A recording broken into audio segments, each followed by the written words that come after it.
All right, let's jump right into this explainer. We are diving headfirst into the brutal, beautifully choreographed world of John Wick's Ballerina, hitting screens in 2025. Now, as fans of this universe, you already know that words here are as precise and, honestly, as deadly as the weapons themselves. So we're going to do a microanalysis on the incredibly sparse, yet intensely powerful dialogue and lyrical cues from the teasers. By picking these apart, we can actually piece together a brilliant story about identity, trauma, and absolute defiance. In fact, we're skipping the traditional roadmap today and jumping straight into the flames with our central anchoring motif, fire. The lore anchors our protagonist to this haunting, undeniable declaration. Listen, it's not a suggestion, right? It's a command. When you think of me, you should think of fire. Now, fire is completely uncontrollable. It consumes, it destroys, but it also cleanses and illuminates. By aligning her entirely with this element right out of the gate, we're instantly introduced to a character who is volatile, incredibly dangerous, and maybe completely untamable. You know what's really fascinating about this? It reminds us that we don't need massive pages of exposition to uncover a rich, thematic story. In the fast-paced Wick universe, a few carefully chosen words carry the weight of an entire backstory. So let's unpack these brief exchanges to see exactly how world-building happens in the white space between the sentences. Starting off with Section 1, the element of fire. There is this recurring lyrical cue, risen from the ashes again and again.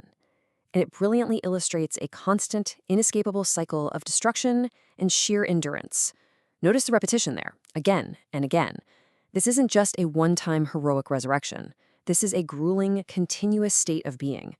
To be a survivor in this world means you literally have to be willing to be burned down to your very foundation repeatedly and still somehow find the strength to stand back up. It speaks to a deep exhaustion, but also an absolutely terrifying resilience. If we break down the exact imagery presented, we see this brutal procedure of surviving the flames, navigating the ruin, and being reborn to fight another day. Step 1 is the trauma, the conflict that just consumes you. Step 2 is the aftermath, that total devastation where it looks like absolutely nothing is left. And then Step 3 is the active choice to rise. It perfectly maps out the anatomy of resilience for our assassin. It's a dark, violent reflection of overcoming profound adversity. You don't just bounce back in this world. You reconstruct yourself entirely from the ashes. Which brings us to Section 2, a shared deep pain. So what exactly fuels this endless cycle of burning and rising? The crucial point here is the immediate recognition of trauma. We get this belief line, I know you. I know your pain. In this dark universe, deep pain is basically a shared unspoken language among killers. They don't sit down and exchange life stories or explain their scars.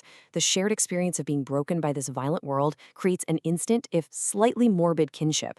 It immediately tells us that our protagonist's motivations aren't rooted in greed or duty, but in profound recognized agony. And that recognized pain directly manifests into an absolute, unyielding commitment to finish the violent task at hand. Notice the response to I know your pain isn't comfort. It's a declaration of lethal intent.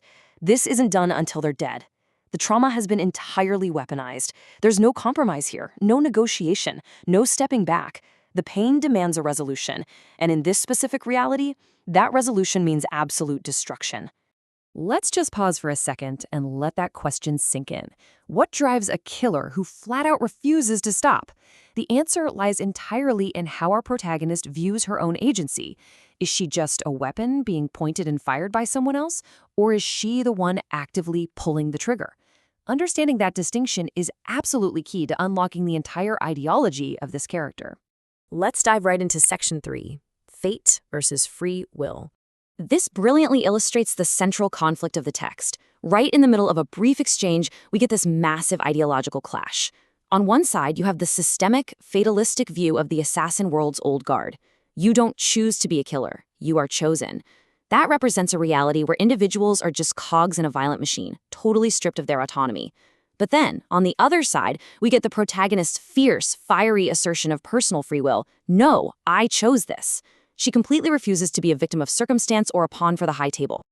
By screaming, I chose this, she is entirely rejecting the established rules of the assassin world that try to strip away her choice. This is rebellion in its purest form. I mean, it's one thing to fight enemies physically, it's an entirely different level of defiance to reject the fundamental philosophy of the world you live in. She's reclaiming her narrative. Think about how powerful that is. Even in a universe defined by death and strict hierarchies, she demands the right to her own self-determination. But of course, that brings us to Section 4, the rule of consequences. Because choosing your own path in this highly structured, violent world guarantees an immediate reaction. The single word consequences is spoken as a standalone sentence, and it's practically the governing law of the John Wick universe. It's not a threat, it's an undeniable fact of physics. When you assert your free will against a system designed to control you, well, the system pushes back with crushing force. That word just hangs in the air, heavy with inevitable violence. And these consequences aren't philosophical. As this line proves, they are immediate, physical threats closing in on all sides. Those people that you're looking for, they're surrounding this hotel right now. Boom! The dialogue shifts from thematic declarations to urgent, tactical reality. Whether it's the Continental or another safe haven, the trap has sprung. The absolute cost of her saying, "I chose this," has literally arrived at the front door. That abstract idea of consequences suddenly has a body count attached to it. Then we get this chilling line, "Good luck, miss." This brief, incredibly polite farewell actually underscores the terrifying isolation she's about to face. It highlights a brutal truth of her world. People might acknowledge your pain, they might even respect your defiance, but when the consequences actually arrive, you face them entirely alone. It's just a really polite way of saying you are on your own against an impossible threat. Right before the ultimate confrontation, we hear this formal question, "And what, may I ask, is your name?" It forces her to declare exactly who she is right before all hell breaks loose. It's the perfect narrative framing. Before the action starts, before the violence erupts, the system demands identity. Who is this person who dares to choose her own path and survive the ashes again and again? To synthesize everything we've just unpacked from a mere handful of sentences, we get a character built entirely on 4 unshakable pillars. She's driven by recognized, shared, and weaponized pain.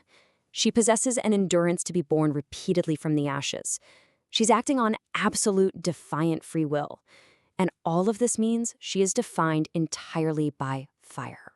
Which brings us full circle back to the lyric, which now serves as the ultimate answer to that question of her name. When you think of me, you should think of fire. She doesn't need to give a traditional name, because her identity is her nature. The fire isn't just a cool metaphor anymore, it's her active state of being.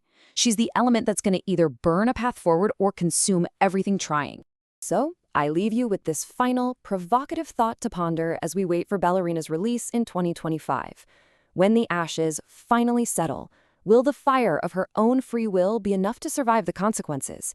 It's going to be wild to see if an individual's burning choice can truly overcome a world built on inescapable rules. Thank you for exploring this with me. Keep questioning the lore, and I'll catch you in the next explainer.